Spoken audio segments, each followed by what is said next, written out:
श्री महाभारतम 30वां अध्याय। गरुड़ का कश्यप जी से मिलना।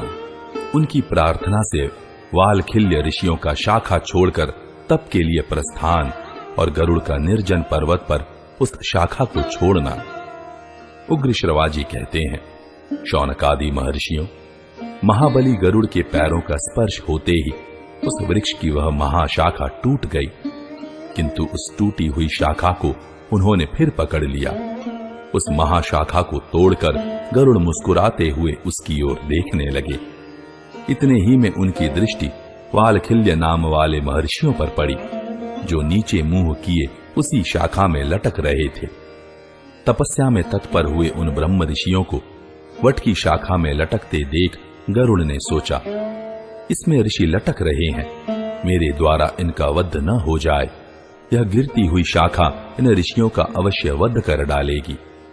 यह विचार कर वीरवर पक्षीराज गरुड़ ने हाथी और कछुए को तो अपने पंजों से दृढ़ता पूर्वक पकड़ लिया और उन महर्षियों के विनाश के भय से झपटकर वह शाखा अपनी चोंच में ले ली।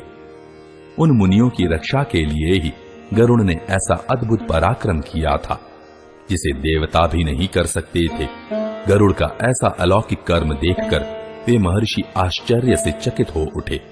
उनके हृदय में कंप छा गया और उन्होंने उस महान पक्षी का नाम इस प्रकार रखा, ये आकाश में विचरने वाले सर्पभोजी पक्षीराज भारी भार लेकर उड़े हैं, इसलिए ये गरुड़ कहलाएंगे। तदनंतर गरुड़ अपने पंखों की हवा से बड़े बड़े पर्वतों को कंपित करते हुए धीरे धीरे उड़ने लगे। इस प्रकार वे हाथी और कछुए को साथ लिए हुए ही अनेक देशों में उड़ते फिरे। वालखिल्य ऋषियों के ऊपर दया भाव होने के कारण ही वे कहीं बैठ न सके और उड़ते उड़ते अनायास ही पर्वत श्रेष्ठ गंधमादन पर जा पहुंचे। वहां उन्होंने तपस्या में लगे हुए अपने पिता कश्यप जी को देखा। पिता ने भी अपने पुत्र को देखा। पक्षीराज का स्वरूप दिव्य था। वे तेज, पराक्रम और बल से संपन्न तथा मन और वायु के समान वेगशाली थे। उन्हें देखकर पर्वत के शिखर का भान होता था। वे उठे हुए ब्रह्मदंड के समान जान पड़ते थे। उनका स्वरूप ऐसा था जो चिंतन और ध्यान में नहीं आ सकता था। वे समस्त प्राणियों के लिए भय उत्पन्न कर रहे थे। उन्होंने अपने भीतर महान पराक्रम धारण कर रखा था। वे बहुत भयंकर प्रतीत होते थे। जान पड़ता था उनके रूप में स्वयं अग्निदेव प्रकट हो गए हैं। देवता, दानव तथा राक्षस कोई भी न तो उन्हें दबा सकता था और न जीत ही सकता था। वे पर्वत शिखरों को विदीर्ण करने और समुद्र के जल को सोख लेने की शक्ति रखते थे। वे समस्त संसार को भय से कंपित किए देते थे। उनकी मूर्ति बड़ी भयंकर थी। वे साक्षात यमराज के समान दिखाई देते थे। उन्हें आया देख उस समय भगवान कश्यप ने उनका संकल्प जानकर इस प्रकार कहा। कश्यप जी बोले, बेटा, कहीं दुस्साहस का काम न कर बैठना, नहीं तो तत्काल भारी दुख में पड़ जाओगे। सूर्य की किरणों का पान करने वाले वालखिल्य महर्षि कुपित होकर तुम्हें भस्म न कर डालें। उग्र श्रवाजी कहते हैं, तदनंतर पुत्र के लिए महर्षि कश्यप ने तपस्या से निष्पाप हुए महाभाग वालखिल्य मुनियों को इस प्रकार प्रसन्न किया। कश्यप जी बोले, तपोधनो, गरुड़ का यह उद्योग प्रजा के हित के लिए हो रहा है। ये महान पराक्रम करना चाहते हैं, आप लोग इन्हें आज्ञा दें। उग्र श्रवाजी कहते हैं, भगवान कश्यप के इस प्रकार अनुरोध करने पर वे वालखिल्य मुनि उस शाखा को छोड़कर तपस्या करने के लिए परम पुण्यमय हिमाचल पर चले गए। उनके चले जाने पर विनतानंदन गरुड़ ने, जो मुंह में शाखा लिए रहने के कारण कठिनाई से बोल पाते थे, अपने पिता कश्यप जी से पूछा, भगवन, इस वृक्ष की शाखा को मैं कहां छोड़ दूं? आप मुझे ऐसा कोई स्थान बताएं जहां बहुत दूर तक मनुष्य न रहते हों। तब कश्यप जी ने उन्हें एक ऐसा पर्वत बता दिया जो सर्वथा निर्जन था, जिसकी कंदराएं बर्फ से ढकी हुई थीं और जहां दूसरा कोई मन से भी नहीं पहुंच सकता था। उस बड़े पेट वाले पर्वत का पता पाकर महान पक्षी गरुड़ उसी को लक्ष्य करके शाखा, हाथी और कछुए सहित बड़े वेग से उड़े। गरुड़ वट वृक्ष की जिस विशाल शाखा को चोंच में लेकर जा रहे थे वह इतनी मोटी थी कि 100 पशुओं के चमड़ों से बनाई हुई रस्सी भी उसे लपेट नहीं सकती थी। पक्षीराज गरुड़ उसे लेकर थोड़ी ही देर में वहां से 1 लाख योजन दूर चले आए। पिता के आदेश से क्षण भर में उस पर्वत पर पहुंचकर उन्होंने वह विशाल शाखा वहीं छोड़ दी। गिरते समय उससे बड़ा भारी शब्द हुआ।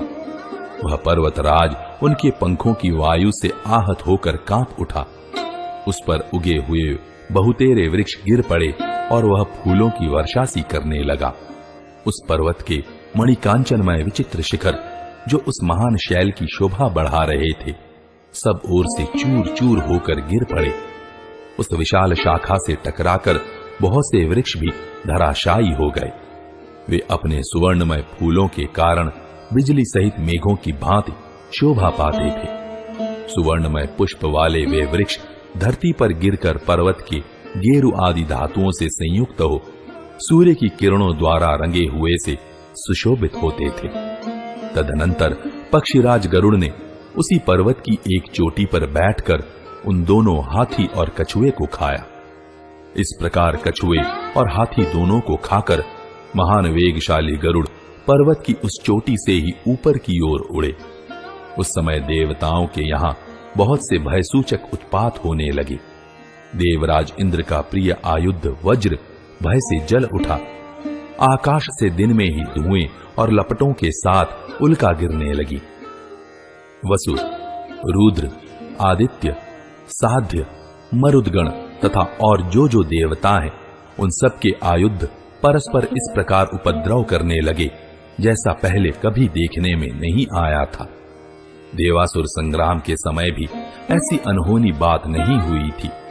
उस समय वज्र की गड़गड़ाहट के साथ बड़े जोर की आंधी उठने लगी। हजारों उल्काएं गिरने लगीं।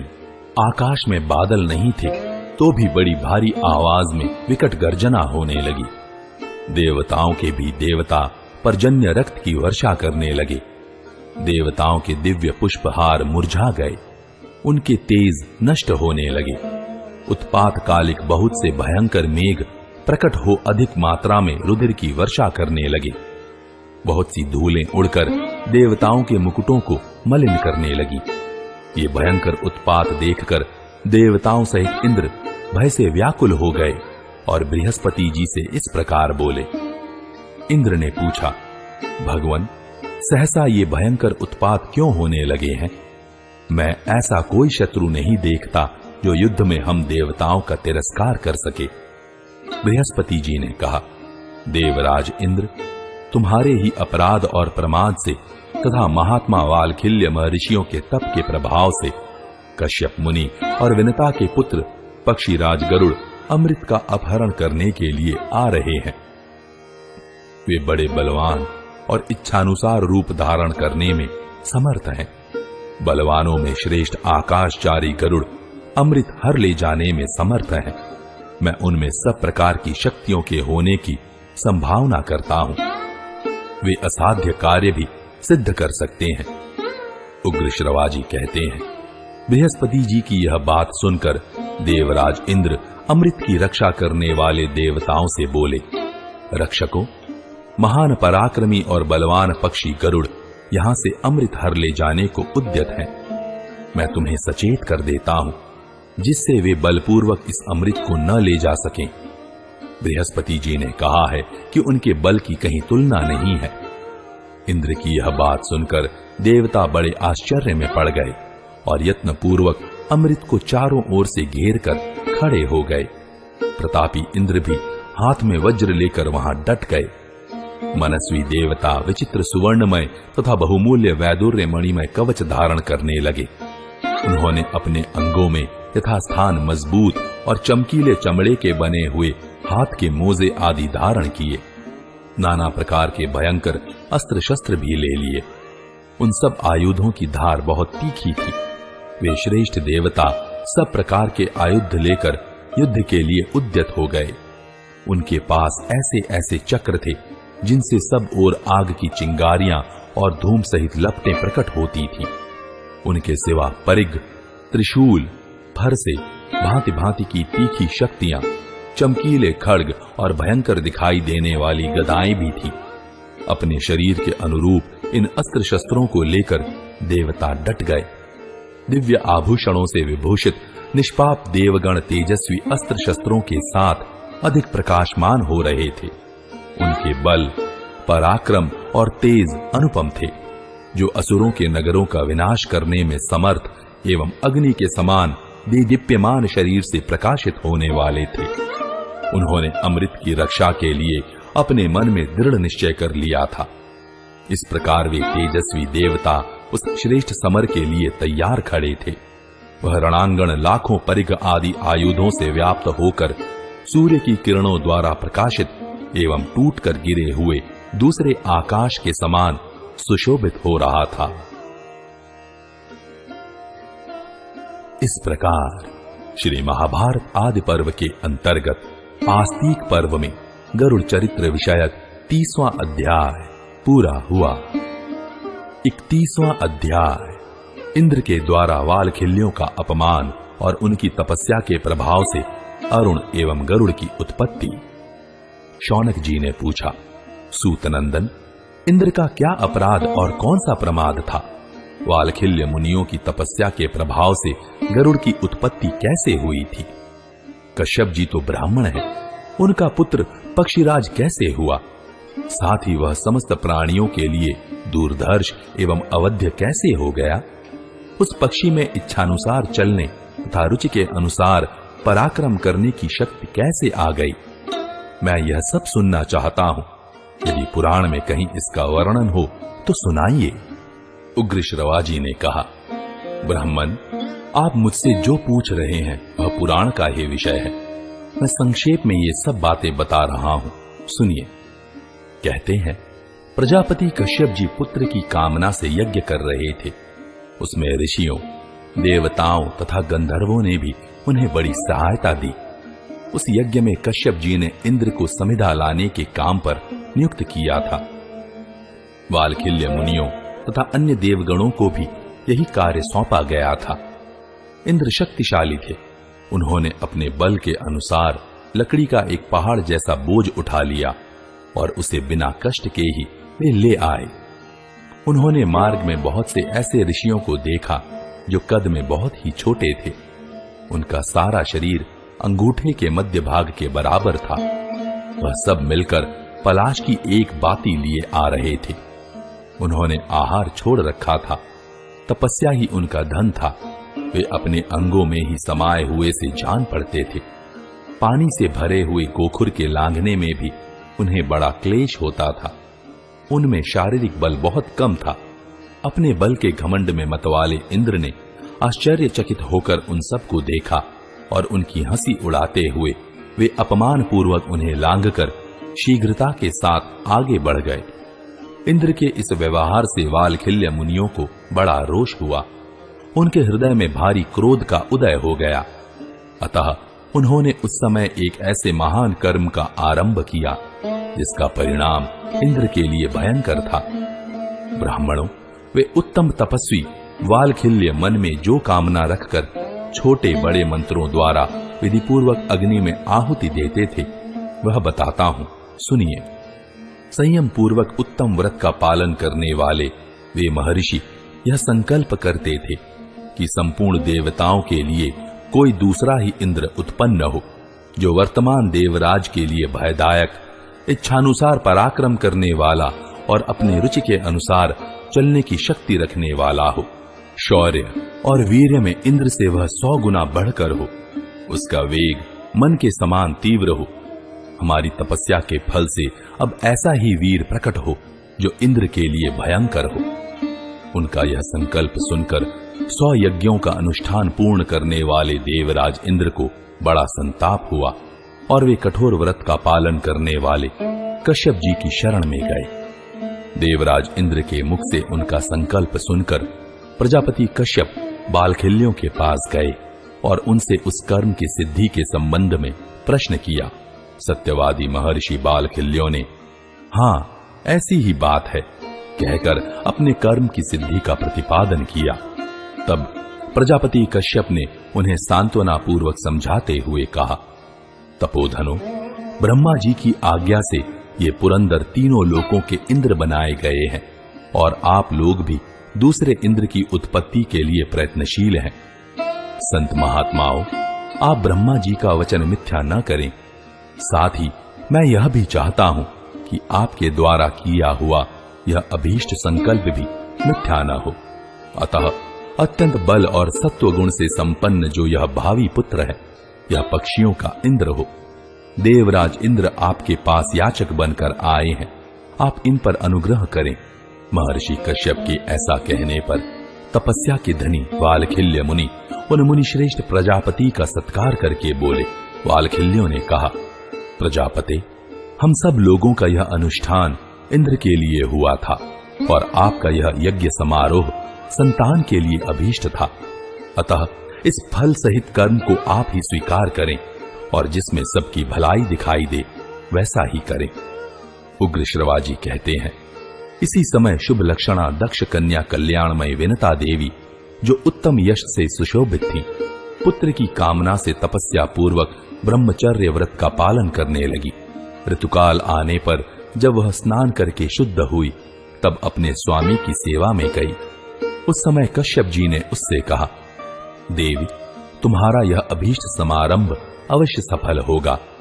तुम ऐसे 2 पुत्रों को जन्म दोगी जो बड़े वीर और तीनों लोकों पर शासन करने की शक्ति रखने वाले होंगे।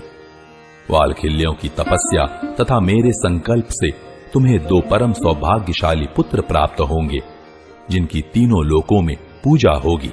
इतना कहकर भगवान कश्यप ने पुनः विनता से कहा, देवी, यह गर्भ महान अभ्युदयकारी होगा, अतः इसे सावधानी से धारण करो।